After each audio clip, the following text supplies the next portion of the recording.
சிக்கனமாக குடும்பம் நடத்துறது எப்படின்னு கிராமத்தில் இருக்கிற ஆளுங்களை பார்த்து தெரிஞ்சுக்கலாம். ஆனால் கிராமத்தில் இருக்கிற எனக்கே இன்னும் கொஞ்சம் சிக்கனம் தேவைப்படுது குருநாதா.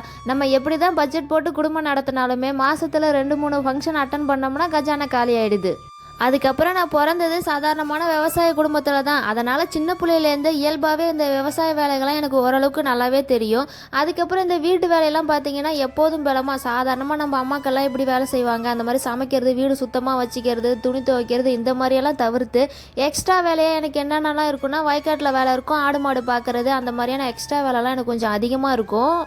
நான் தினமும் சாதாரணமாக செய்யக்கூடிய காட்டு வேலை, வீட்டு வேலை, இது எல்லாத்தையுமே ஒரு குட்டி குட்டி வீடியோவை எடுத்து அதை உங்கள் கூட ஷேர் பண்ணிகிட்டு இருக்கேன். அதை நிறைய சகோதர சகோதரிகள் பார்த்துட்டு வீடியோ ரொம்ப நல்லா இருக்குது பிரியா, யதார்த்தமாக இருக்குது அப்படின்னு சொல்லும்போது எனக்கு ரொம்ப ஹாப்பியாக இருக்குது. அதுக்கப்புறம் நம்ம வீடியோ பார்க்கக்கூடிய நிறைய சகோதர சகோதரிகள் என் பேரை சொல்லு பிரியா, என் வீடியோவில் வந்து என் பேரை சொல்லி ஒரு ஹாய் சொல்லு அப்படின்னு சொல்லிட்டு ரொம்ப ஆசையாக கேட்பீங்க.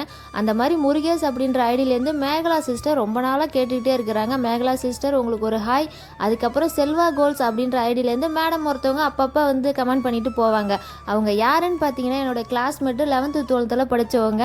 அவள் ரொம்ப ஆசையாக கேட்டிருந்தா. அவளுடைய கமெண்ட்டை பார்த்தது எனக்கு ரொம்ப ஹாப்பியாக இருந்தது.